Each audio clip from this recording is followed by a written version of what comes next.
नमस्कार. आदरणीय पद्मभूषण चित्रकथा,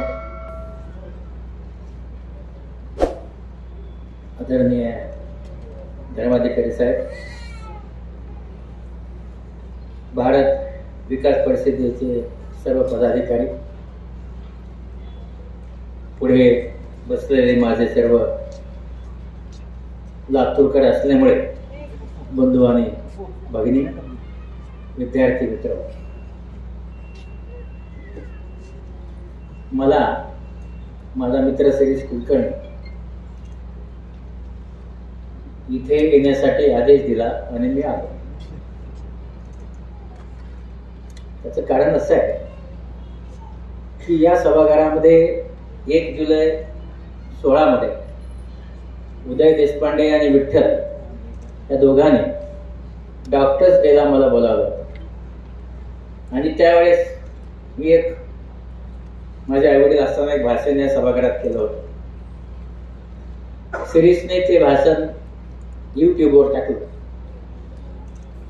आणि खूप जण म्हणायचे की तुम्ही खूप चांगला बोलला.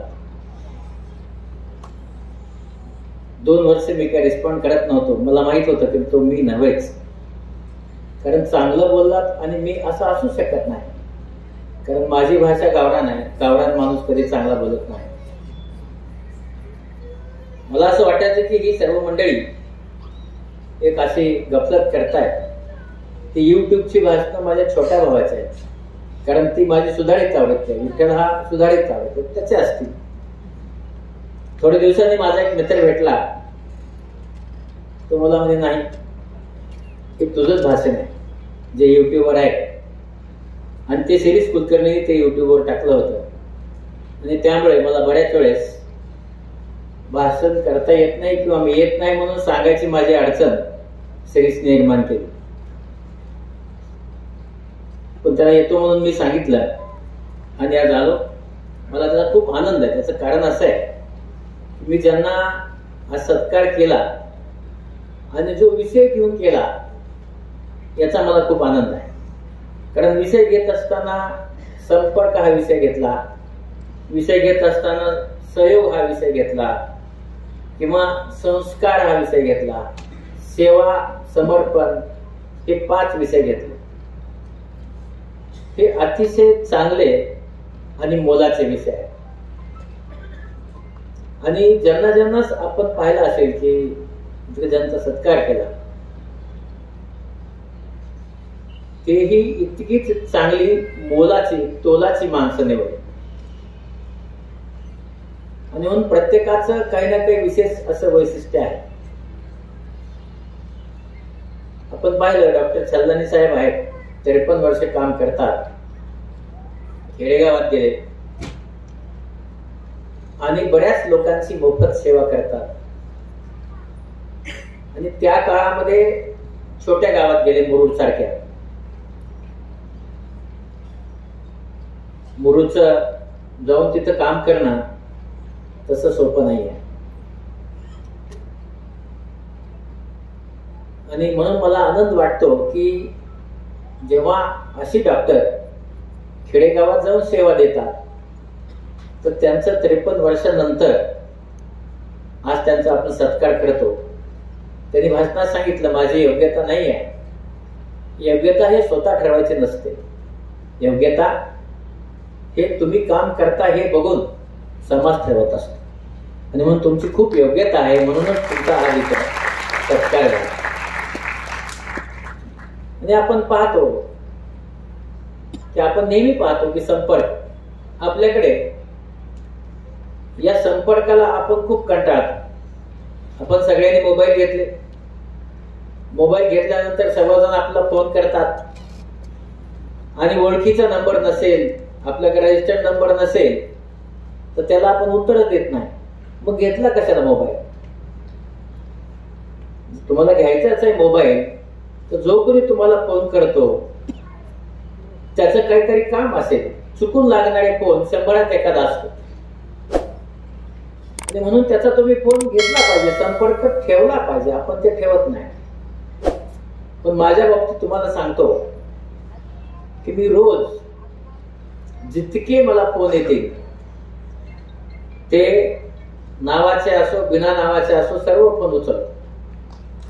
आणि तुमच्या माहितीचं सांगतो, मला मिनिमम 300 फोन येतात आणि 300 ते 300 फोन मी उचलतो. आणि जोपर्यंत आपला एकमेकाचा संपर्क होत नाही, बरेच जणांना माझी ओळख असते, मी त्यांना भेटलेला नसतो, त्यांना फोनवर बोललेला असतो. आणि हा संपर्क आपल्याला आपल्या आयुष्यात खूप मदत करत असतो. आपण तो तसाच संपर्क जपला पाहिजे. आपण दुसरं त्याच्यात मला एक खूप चांगलं असं वाटतं की सहयोग, आपण एकमेकाला सहयोग केला पाहिजे. हा कशासाठी करता येतो, असं नाही की फक्त एखादी गोष्ट कुठली तरी आपण संस्था काढूनच सहयोग केला पाहिजे असं निश्चित नाही. इव्हन आपला अभ्यास आहे, अभ्यास करत असताना आपला एक चांगला मित्र आपल्यावर असेल तर दोघांचा मिळून खूप चांगला अभ्यास होतो. तसंच दोघांचं मिळून खूप चांगलं ज्ञान एकमेकाला मिळते. पण यामध्ये विद्यार्थ्यांच्या 2 प्रकृती असतात. एक अशी की आपलं ज्ञान दुसऱ्याला समजू नये म्हणून चोरून वाचणारे विद्यार्थी असतात. तर जे चोरून वाचतात परीक्षेत विसरून जातात, दिसत नाही, काही येत नाही. आणि म्हणून चोरून कधी वाचू नका. ज्ञान हे दिल्याने वाढतंय, लक्षात ठेवा. दिल्याने ज्ञान कधीच कमी होत नाही. आणि म्हणून आपल्या मित्राला ज्ञान द्या. आणखी एक गोष्ट लक्षात ठेवा, जो ज्ञान देतो त्याचे कन्सेप्ट क्लिअर होतात. जो ज्ञान घेतो त्याला ज्याने दिलं इतकं ज्ञान येत नाही. आणि म्हणून आपण अभ्यास करा आणि आपल्या विद्यार्थ्याकडे येऊन ते सांगून टाका. ते जर तुम्ही सांगितलं तर तुम्ही ते ज्ञान जे आहे ते परमनंट तुमच्याकडे राहतं. त्या विद्यार्थ्याला किंवा तुमच्या मित्राला किती येईल ते कळत नाही, समजत नाही. आणि म्हणून हा एक एकमेकाच्या बरोबर आपण राहत असो. जसं आता सांगितलं की माझ्या बरोबर इतके माझे मित्र पहिल्या दिवसापासून आहेत आणि त्याच्यातला एकही कमी झाला नाही. ते एका तत्वाने जात आहेत, त्याचा एक कधीच तो कमी झाला नाही, होणारही नाही. म्हणून आपण नेहमी फक्त ऐकतो, एकमेका सहाय्य करू अवघे धरू सुपंथ, पण तसं आपण करत नाही. दुसरी गोष्ट अशी आहे की आपण आपल्या मित्राबद्दलचं आपलं मत खूप चांगलं असतं. आमच्या डॉक्टरी पेशात किती डॉक्टर आहेत मला इथं माहित नाही, एकमेकाबद्दलचं मत फारच चांगलं असतं. तोंडावर खूप चांगला आहे, वा वा वा, तो माघारी गेला किती खराब आहे बघा. म्हणजे माझा माणूस, माझा डॉक्टर त्याला खराबच नाही, म्हणजे असं नाही झालं पाहिजे. आणि म्हणून मित्र असा असावा की ज्ञानेश्वरी जसं म्हटलं ना की त्याच्या दुर्गुणावर पांघरून घालून दुर्गुणावर प्रेम करणारा असे मित्र निर्माण करा. आणि तसे मित्र जर निर्माण झाले तर तुमची कधीच कुठेही अडचण निर्माण होत नाही. आणि हे एकमेकाला सहाय्य आपण केलंच पाहिजे. तिसरं खूप छान अशी गोष्ट आहे संस्कार. आपण, मला माहित नाहीये, पण आपण आता जे संस्कार आपल्याला द्यायचे आहेत हे संस्कार दिले पाहिजे. आणि हे संस्कार देत असताना मला असं नेहमी वाटतं की आपण भाषण करून संस्कार देत असू तर हे संस्कार कधीच संस्कार म्हणून ते दुसऱ्यावर उमटत नाही. आपण स्वतः तसं वागलं पाहिजे आणि वागून त्याचं उदाहरण घातलं पाहिजे, तरच हे संस्कार होतात. छोटं उदाहरण सांग. तुम्ही आपल्या मुलांना संस्कार देत असताना आणि म्हणून आपण त्यांच्यावर प्रेम केलं पाहिजे. आणि ते जर आपण केलं, तुम्ही मला बघता, माझी आई, म्हणजे आता माझे वडील नाही आहे, शिक्षित नाही आहे, पण शिक्षित नसतानाही तिने मला शिकवलं. ज्या गावामध्ये कोणीही शिक्षित नव्हता अशा काळात मला शिकवलं, गावाच्या बाहेर शिकायला पाठवलं. हे तिने संस्कार केले माझ्यावर की तुम्ही अभ्यास केला पाहिजे, शिक्षण घेतलं पाहिजे. आणि असं केलं म्हणून मी शिकलो. अडचणी अनंत आल्या, पण आईची साथ होती म्हणून त्या अडचणीला तोंड देत मी पुढे गेलो. वडिलांची साथ होती म्हणून पुढे गेलो. आपल्याकडे तुम्हाला छोटस उदाहरण सांगतो. संस्कार एक अशी गोष्ट आहे की हे जर असतील तर आपल्याला झोप येत नाही हे म्हणण्याची गरज पडत नाही. आणि झोप आली आपण सर्वच यशस्वी होतो. ज्यांना झोप येत नाही त्यांच्या डोक्यात काही ज्ञान शिरत नाही. आणि म्हणून झोप येणं गरजेचं आहे. आणि संस्कारित असाल ते झोप येते. सिंपल, तुम्हाला सगळ्यांना माहित असलेलं उदाहरण सांगतो. केळीची साल काढून केळी खाणे म्हणजे ही कृती आहे. कारण साल काढल्याशिवाय केळी खाता येत नाही, ही कृती आहे. पण ह्याची निघालेली साल हे कचऱ्याच्या डब्यात टाकले, ही प्रकृती सगळ्यांची. किंवा हा ठीक आहे, कचऱ्याच्या टाकली ती टाकली पाहिजे, ते देशप्रेमी आहे, स्वच्छताही आहे. पण केळीची साल तिथेच रस्त्यावर फेकून देणे ही मनोविकृती आहे. कारण आपण तिथेच टाकली, त्याच्यात कुणी पडणार आहे, स्लीप होणार आहे, पण ती विकृती आहे. तिचा थोडासा वाढ आता होताना दिसतोय. पण आता तुम्ही पाहिलं, आता ज्यांचा आपण सत्कार केला त्यांनी भाषण केलं, पण ती कचऱ्यात पडलेली साल म्हणजे रस्त्यावर पडलेली साल उचलून जो कोणी कचऱ्या डब्यात टाकेल ती संस्कृती आणि संस्कार आहेत, लक्षात ठेवा. आणि म्हणून आपण आता पाहिलं की जी लोक ज्यांना सायकॅट्रिक प्रॉब्लेम आहेत, कचऱ्यात आहेत, त्यांना काहीही कळत नाही. आपले भारताचे कायदे असे आहेत की चांगलं करायला गेल्यानंतर अडचणी येतात. वाईट करणारे कायद्याला सापडतच नाही. आणि म्हणून चांगलं करत असताना खूप अडचणी येतात. त्यांना घेऊन जायचं तर खूप अडचणी येतात. पण त्या सगळ्यांना उचलून आणून त्यांच्यावर ट्रीटमेंट करणं, त्यांना योग्य ठिकाणी पाठवणं आणि पुन्हा त्यांना माणसात आणणं, याच्या मोठं एवढं काम नाही, याच्या एवढे चांगले संस्कार नाही. आणि म्हणून मी त्यांचं मनापासून अभिनंदन करतो. तर आपण आपले जे संस्कार आहेत हे संस्कार आपण जपले पाहिजे. त्यांनी एक फार छान उदाहरण सांगितलं की 8 वर्षाची माता, 8 वर्षापूर्वी बाळ जन्मल्यानंतर ती वेडी झाली आणि तिला रिकव्हर त्यांनी केलं. आणि म्हणून हे काम करत राहावं असं इन्स्पिरेशन मिळालं. मलाही खूप वेळ लोक सांगतात की अरे तुम्ही एवढे ऑपरेशन केले, कसे केले. कुठलीही गोष्ट सहजासहजी होत नाही. त्याला डेडिकेशन लागतं, डिव्होशन लागतं. आणि जसं त्यांना ती 8 वर्षाची महिला वाटली तसं मी जेव्हा एखादे ऑपरेशन करतो, 1 दिवसात ऑपरेशन करतो मी, दुसऱ्या दिवशी 100 लोकांना दिसायला लागतं आणि त्यांच्या चेहऱ्यावर हसू येतं. आणि ते जे चेहऱ्यावरचं हसू आहे ते माझं इन्स्पिरेशन आहे.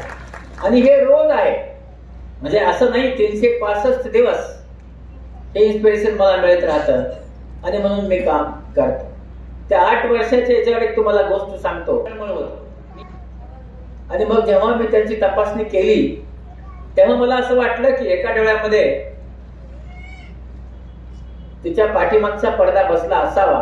हा अंदाज तपासायला माझ्याकडे सोनोग्राफी नव्हती, पण हजारो रुग्ण तपासल्यामुळे हा अंदाज बांधला मी.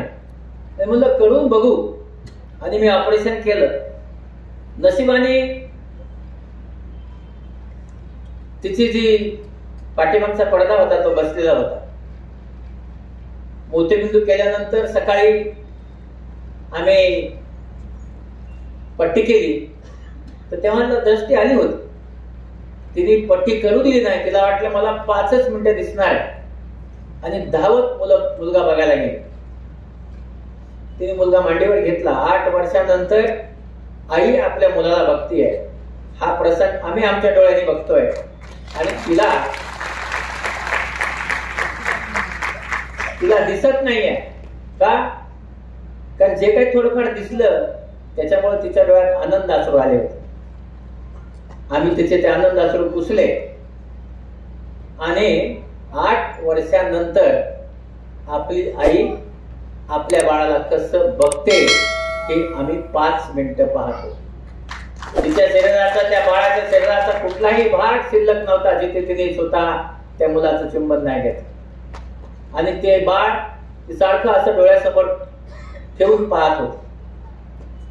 आणि मग त्या दिवशी आमचे ऑपरेशन पहाटे 3 वाजता संपले होते. हे जेव्हा आम्ही दृश्य बघितलं तेव्हा मला सांगा, पुन्हा कंटाळा येईल का? कंटाळा येत नाही. आणि म्हणून जसं त्यांनी सांगितले की 7-8 वर्षानंतरची आई आम्ही त्या मुलीला मिळून दिली. आणि म्हणून जसं मला मुलांना सांगायचं आहे की अभ्यास जरूर करा, मोठे जरूर व्हायलाच पाहिजे. आणि मोठे होण्यासाठी काय लागतं? एकच गोष्ट लागते, ते म्हणजे हार्डवर्क, सातत्याने हार्डवर्क. आणि हे जर तुम्ही हार्डवर्क सातत्याने केलं तर यश येतच. आपली इच्छाशक्ती जागृत ठेवायची, हार्डवर्क करायचं, यश येतच. कारण कुणाचाही मेंदू कमी आणि जास्त नसतो, फक्त त्या मेंदूला आपण किती चालना देतो त्याच्यावर आपलं यश अवलंबून असतं. आणि म्हणून ज्याला 40% मार्क पडतात आणि ज्याला 100% मार्क पडतात, यांचा कधी कधी IQ सारखाच असतो, फक्त यांनी तो IQ वापरला नाही आणि त्यांनी तो सातत्याने IQ वापरला. आणि म्हणून मी नेहमी सांगत असतो, तुम्ही अभ्यास करताना अभ्यास सेव्ह करा. म्हणजे काय? कारण आपण जेव्हा एखादं पान वाचतो, ते पान वाचल्यानंतर ते आपण डोळे बंद करा, बंद करून ते पान आठवा. जेव्हा तुम्ही आठवाल तेव्हा त्याच्यातले एखादी फिगर आठवेल किंवा त्याच्यातले एखादे मोठे जे काही पॅरेग्राफ आहेत ते आठवतो. म्हणजे 15%च ते पान आठवतं. पण हे तुम्ही डोळे जेव्हा बंद केले तेव्हा तुमच्या मेंदूला चालना मिळते. पुन्हा ते पान वाचा. आणि जेव्हा स्टिम्युलेटेड ब्रेनने तुम्ही ते वाचता त्यावेळेस तुम्हाला कळतं की मला डोळे बंद केल्यास हे हे हे हे हे आठवलं नाही. आणि ते तुम्ही जेव्हा वाचाल दुसऱ्यांदा तेव्हा 50% ते पान तुमच्या डोक्यात घुसतं आणि ते कधीच बाहेर निघत नाही. आणि म्हणून अभ्यास करत असताना तो अभ्यास समजून आणि सेव्ह करून, कारण आपण पाहतो की कॉम्प्युटरवर रॅम मेमरी असते, तिला डिस्क करायची असेल तर आपण काय करतो? माऊस घेऊन सेव्ह करतो. तसे आपले माऊस म्हणजे पापण्या, त्या पापण्या बंद करा आणि त्याच्यानंतर त्याला सेव्ह करा. आणि तसं केलं तर तुम्हाला परीक्षेमध्ये अडचण येत नाही, कारण डोळे बंद केले की दिसायला लागतं हे पान असं, ह्याचं उत्तर हे, आणि तुम्ही अभ्यास चांगला करू शकता. पण एक निश्चित लक्षात ठेवा, हे करत असताना जसं हे भारत विकास परिषदेने म्हटलंय की आपल्या जीवनामध्ये यश आलं, संस्कार विसरू नका. मी बऱ्याच वेळेस ऐकतो की जेव्हा माणसं मोठी होतात तेव्हा आई वडिलांना विसरून जातात, त्यांच्याकडे लक्ष देत नाहीत, त्यांना वेगळं ठेवतात. आणि जेव्हा पुन्हा लग्न होतं, पुन्हा बाळ होतात, तर पुन्हा त्या बाळाला सांभाळण्यासाठी पुन्हा आई वडिलांना घेऊन येतात. असं का? आपण आपल्या आजीला आणि म्हणजे आपल्या आजोबाला सांभाळण्यासाठी का आणावं? तर ते आपल्या घरात असावे. आणि म्हणून संस्कार करत असताना आपल्या मुलावर असे संस्कार करा की ज्यामुळं त्याला पुढे तुम्हाला सांगावं लागणारच नाही. पण आज आपण पाहतोय की संस्कार करण्यासाठी आपल्याकडे वेळ नाही. असं न करता आपण संस्कार करणं गरजेचं आहे. आणि त्याच्या पुढचं आहे सेवा. आपला सांगतो की सेवा एक अशी मोठी गोष्ट आहे की असं म्हणतात की जी मोठी मोठी महंत पंत जे सारखी म्हणजे ईश्वराच्या जवळ असतात त्यांच्यापेक्षा जास्त लाभ जो माणूस दुसऱ्याची सेवा करतो. तुम्ही पाहिला असेल की आता जे मृत शरीर होते त्या सगळ्यांना अग्नी देण्याचं काम ते करायचे. त्याच्यात त्यांनी एक सांगितलं की एका दिवशी 52 मृतदेह आले आणि त्यांना त्याने अग्नी दिला. तुम्ही टाळ्या वाजवल्या. मला सांगा, 52 लोक मृत्यू पावले, त्याचं दुःख व्हायला पाहिजे ना तुम्हाला? आहे का नाही? तसं झालं नाही. पण त्या एका माणसाने ह्या 52 लोकांना मदत केली म्हणून तुम्ही टाळ्या वाजवल्या. का? कारण त्याची सेवा गणली गेली. 52 लोकांना मृत्यू गणला गेला नाही, तुम्ही रडले नाही, तुम्ही टाळ्या वाजवल्या. आणि म्हणून सेवा इतकी महत्वाची आहे की जो सेवा करतो, मी नेहमी सांगत असतो, आपण जर दुसऱ्याच्या कामी आलो तर आपल्याला त्याचा खूप मोठा फायदा होतो. एक उदाहरण तुम्हाला सांगतो. कोणी देव असेल तर ती आई असते. एवढा मोठा देव कुठेच नाही आहे. आणि तिने माझ्या घरी सगळेच मला किडनी द्यायला तयार होते, पण मॅच आईची झाली आणि माझ्या आईने किडनी दिली. देत असताना तिने काय सांगितलं डॉक्टरांना? मला तुमची भाषा येत नाही, मला बोल द्या, माझी एक किडनी काढा, तात्याला लावा, नाही लागली तर दुसरी किडनी काढ, पण माझा तात्या जगला पाहिजे. ते फक्त आई म्हणू शकते. त्यावेळेस तिला 166 टाके पडले. दुसऱ्या दिवशी एवढे मोठे टाके घातल्यानंतरही म्हणते माझा तात्या दाखवा. तिला वाटलं खोटे बोलाले, आणि ते टाके असे धरून ती मला बघायला आली. मला भेटता येत नव्हतं. मी काचेच्या घरात तिला असं केलं आणि तिचं सगळं दुःख नाहीच झालं. कारण मुलगा जिवंत. आपल्या जीवापेक्षा जास्त प्रेम करणार या जगात कोणी असेल तर आई आहे. आई लक्षात ठेवा. आणि म्हणून आईला विसरू नका. ती आई. त्याच्यानंतर मी आतापर्यंत जवळपास 1,70,000 लोकांचे ऑपरेशन केले. सेवा आहे, फुकट केले. आणि म्हणून तुम्हाला सांगतो, मी आताच तुम्हाला सांगितलं की देव, त्याच्याकडे आपण सगळं मागतो, देतो का नाही माहित नाही, पण जर आपण दुसऱ्याच्या कामी आलो तर त्या प्रत्येक माणसाकडे एक पुण्याईचा संच असतो, संच. आणि जात असताना तो तुमच्याकडे जेव्हा बघतो तेव्हा त्याच्यातल्या त्या पुण्याईच्या संचाने आशीर्वाद देत असतो. आणि मग हे जे 1,70,000 ऑपरेशन केले, माझ्या आईने जी किडनी दिली, हे आशीर्वाद आहे. आणि म्हणून आज 28 वर्षे किडनी देऊन पूर्ण झालेत मला. ते LIC मला मिळाली, पण मी काही मृत्यू पावलो नाही. हे एकाच गोष्टीमुळे झालं, ते म्हणजे सेवा. लक्षात ठेवा, आपण जर सेवा केली तर आपलं शरीरच काय, आपण यशस्वी होतो. आणि म्हणून सेवा ही फार महत्वाची असते. यामध्ये आणखी एक गोष्ट त्यांनी सांगितली आहे, आणि ती आहे समर्पण. आणि म्हणून हे जे समर्पण आहे याला आपण इंग्रजीत डिव्होशन म्हणतो. दुसऱ्यासाठी जगणे. आपण पाहिलं याच्यामध्ये जे ज्यांचा सत्कार केला, आपण पाहिलं की दवाखान्यामध्ये जाऊन जेवण दिलं जातं. लोकांच्या मृत्यूनंतर त्यांची काळजी घेतली जाते. त्याच्यानंतर वेळेच्या लोकांना तपासलं जाऊन त्यांना आपण मदत करतो. म्हणजे आपण जर पाहिलं की सगळी लोक समर्पित आहेत, कारण ह्याच्यात यांचा काहीच फायदा नाही आहे. म्हणून निष्काम कर्म ज्याला आपण म्हणतो, की जे काम करत असताना आपला कसलाही स्वार्थ नसावा, असं काम जेव्हा आपण करतो तर त्याला निष्काम कर्म म्हणतो. आणि ते आपण केलं पाहिजे. म्हणून ह्या 5ही लोकांचा आणि भारत विकास परिषदेचं मी मनापासून अभिनंदन करतो. खूप चांगलं काम केलेलं आहे आणि मला त्याचा आनंद आहे. आता माझे 4 मिनिटं राहिले, मला 30 मिनिटं दिले आहेत. मास्टर तसा 45 मिनिटं बोलतो, पण सिरीजला वाटलं 30 मिनिटात थांबवावं. तर या मी डोळ्याचा डॉक्टर आहे म्हणून 2 गोष्टी सांगून माझं भाषण संपवतो. आता सध्या आपल्याकडे एका माणसाने फार मोठं, म्हणजे आपल्या सगळ्यावर, म्हणजे आपण म्हणूया युद्धाचा प्रसंग आहे.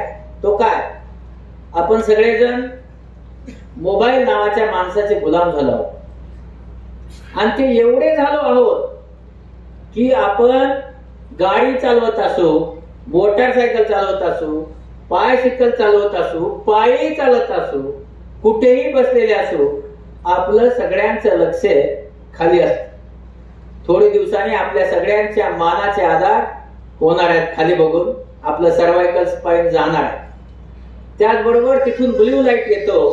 हा ब्ल्यू लाईट आपल्या डोळ्याला कोरडेपणा आणतो आणि लहान मुलं ज्यांचं 6 वर्षापेक्षा कमी वय आहे त्यांना स्पाझम 10 निर्माण होतो डोळ्यात आणि मायनस नंबर त्यांचा वाढत जातो. म्हणून आयानो आणि वहिनींनो आणि बहिणींनो, पहिली 6 वर्ष मुलगा रडला की त्याला मोबाईल, काम करायचं असेल त्याला मोबाईल, सिरियल बघायची असेल त्याच्या हातात मोबाईल, एवढं सगळं करून त्याचे डोळे आणि त्याचा मेंदू खराब करू नका. आणि तुम्ही जे काही करता, तुम्ही जे काही मोबाईल सगळे वापरता ज्याचा स्क्रीन टाइम 4 तासापेक्षा जास्त आहे, त्यांना एक गोष्ट शिकवतो, घरी जाऊन बघा. तुम्ही डोळे बंद करा, तुम्हाला दिवसा स्वप्न दिसायला लागतात. तुम्ही डोळे बंद करू शकत नाही. बंद केले की ते जे काही तुम्ही बघितले ते सगळं तुमच्या समोर तरायला लागतं. मला सांगा, हे जर दिवसा तुम्ही स्वप्न बघायला लागले तर तुमच्या आयुष्याचं काय होणार आहे? आणि म्हणून हे जे सगळे आपल्याकडे विद्यापीठ आहे, व्हॉट्सअप नावाचं विद्यापीठ, त्याच्यावर कोण लिहितं? ज्यांना काहीही काम नाही अशी सगळी मोकळी माणसं त्याच्यावर लिहितात. हे खा, डायबिटीज मध्ये गुळ खावा, कुणी सांगितलंय? गुळाचा चहा प्यावा, कुणी सांगितलंय? गुळ हा साखरेपेक्षा वाईट असतो, लक्षात ठेवा. जे डायबिटीज मध्ये गुळाचा चहा पितात ते 10 वर्षानंतर आंधळे होणार आहे. आणि म्हणून अशा प्रकारच्या गोष्टी ऐकू नका. गुळ हा असला तरी मला सांगा ना, तो गुळ हा गोडच आहे, त्याच्यामध्येही तेच डायसॅकराइड आहे जे साखरेमध्ये आहे. आणि म्हणून अशा प्रकारचे जे काही विद्यापीठ आहेत, कृपा करून त्या विद्यापीठाचं ऐकू नका. आणि बरेचसे जे काही सांगितलं जातं, विज्ञानाची कास धरा, लक्षात ठेवा, विज्ञानाची कास धरा आणि मोबाईल नावाच्या माणसाला आपल्यापासून दूर ठेवा. हे खूप गरजेचं आहे. कारण आज आपल्याकडे काय झालंय की मोबाईल जो आहे हा घरात गेलो की 4 जण मिळून ते आपल्या बाहेरच्या लोकांना बोलतो. घरचे आपले एकमेकाचे चेहरे बघणं बंद झालंय. म्हणून घरी गेल्या 2 तास मोबाईल बंद करा, वायफाय बंद करा आणि एकमेकाला बघा तुम्हीच आहेत का, आणि एकमेकाची ओळख करून घ्या. हा माझा मुलगा, ही माझी मुलगी, ही माझी बायको, आणि असं करा. मी एक असा जोक ऐकला होता की 2 नवरा बायको एकत्र जेवायला बसतात, नवऱ्याची भाजी संपते, मोबाईलवर आहेत दोघे, एकमेकाकडे बघत नाही, आणि तो त्या मोबाईलवरून बायकोला सांगतो, म्हणजे ढगावून बोलतोय, अरे ते माझ्या ताटातली भाजी संपली. ते म्हणते, मुर्द्या बघ वाढली आहे खाली. कशावर? मोबाईलवर. आणखी एक गोष्ट लक्षात ठेवा की जेव्हा तुम्ही अंधारात जाता तेव्हा मोबाईल वापरू नका. तिथे प्रखर त्याची लाईट निघते, आपला डोळा आणखी खराब होतो. आणि म्हणून आपण सगळ्यांना लक्षात ठेवा की हा मोबाईल नावाचा प्राणी घातक आहे आणि त्याला तुम्ही दूर ठेवा, कामापुरता वापरा. आनंद. दुसरी गोष्ट सांगतो महत्वाची, मोबाईलवर गेम तर खेळूच नका. कारण एवढं मुंग्या जेव्हा डोळ्याने बघाल तेव्हा डोळा कसा राहील? किंवा मग मोबाईल एवढा मोठा घ्या आणि त्याच्यावर बघा, पण छोट्या मोबाईलवर अशा प्रकारच्या गोष्टी करू नका. मला असं वाटतं की मी तुमच्या सगळ्यांना, मला जे काही बोलायचं होतं ते बोललो. एकच गोष्ट सांगतो, त्या सगळ्या आपण भारत विकास परिषद आणि त्याचबरोबर, कारण ती चांगलं काम करते, आणि ही जी 5 माणसं ज्यांना आपण सत्कार केला त्यांच्यासाठी एकदा टाळ्या वाजवून आपण त्यांना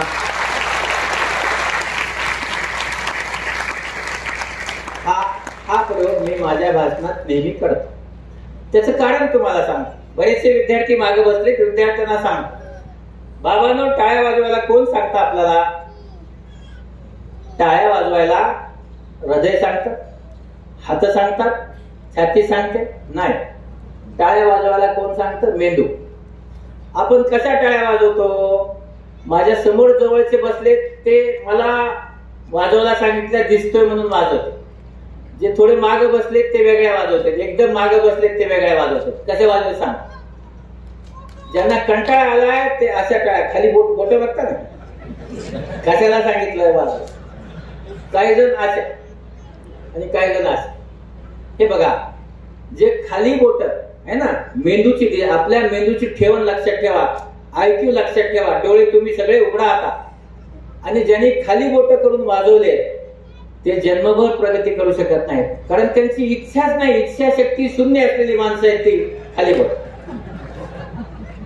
ज्यांनी असे वाजवले म्हणजे घरामध्ये मुलाला मार्क कमी पडले, बायकोचं चुकलं, म्हणजे जन्मभर दुसऱ्याला दोष देत जगणारी माणसं असे टाळ्या वाजवतात तुझं, आणि जे असे वाजवतात त्यांना जगात काही हो, पण त्यांना त्यांची प्रगती करायची असते आणि प्रगती होते त्यांची, कारण त्यांचा माइंडसेट तसा आहे लक्षात. म्हणून गाड्यावर चहा विकणारा माणूस एक मोठं दुकान टाकू शकतो, पण जो अशा टाळ्या वाजवतो मोठं दुकान विकून टाकतो, लक्षात ठेवा.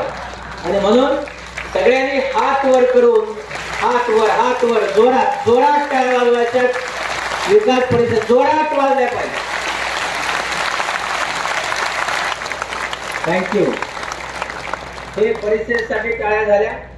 आणि आपली जी 5 माणसं आहेत ज्यांनी खरंच महत्वाचं आणि मोलाचं काम केलंय त्यांच्यासाठी अशाच एकदा हात वर करून जोरात. थँक्यू. मी तुम्हाला टाळ्या वाजवण्याच्या मागे 2 घेतोय. एक, बराच वेळ झाला कार्यक्रम चालू आहे, तुम्ही झोपू नये कारण धर्माधिकारी साहेब बोलणार आहेत म्हणून जाग आहे. दुसरं, कोविडच्या काळामध्ये तुम्ही पाहिलं असेल काय मिळत नव्हतं? ऑक्सिजन. लातूरचे मंत्री अंबेजोगाईला ऑक्सिजन द्यायचे नाहीत, अंबेजोगाईचे मंत्री लातूरला ऑक्सिजन द्यायचे. हवेमध्ये 20% ऑक्सिजन असतो आणि मग आपण तो व्यायाम करत नाही, पण आपण जेव्हा असे हात करतो आपल्या फुफ्साच्या बाजूला निघतात, त्याच्यावरचं वजन हलकं होतं. आपण लोहाराचं भात बघतो ना, हे भात खालीवर झाल्यानंतर त्याच्यात जशी जोरात हवा जाते तसं आपण असं जेव्हा करतो तेव्हा आपल्या शरीरात दुप्पट वेगाने हवा जाते. म्हणजे काय? सकाळपासून व्यायाम केला नाही, कार्बन डायऑक्साईड घर करून बसलाय, असं केल्यामुळे दुप्पट वेग म्हणजे 20च्या ऐवजी 40% ऑक्सिजन जातो. तो गेल्यानंतर कार्बन डायऑक्साईडला बाहेर काढतो आणि आपल्या पेशीला ऑक्सिजन मिळतो. आणि तो जर वेळेत राहिला, पेशी ताज्या तवाना झाल्या तर त्यांचं आयुष्य वाढतं. आणि असं म्हणतात योगामध्ये जर आपण अशा 1 मिनिट टाळ्या वाजवल्या तर आपलं आयुष्य 1 दिवसाने वाढतं. पहा, गप्पा मारत मारत मी तुमचं आयुष्य 2 दिवसाने वाढवलंय. 3ऱ्या दिवसाने एकदा आयुष्य वाढवून घ्या. जय हिंद, जय महाराष्ट्र.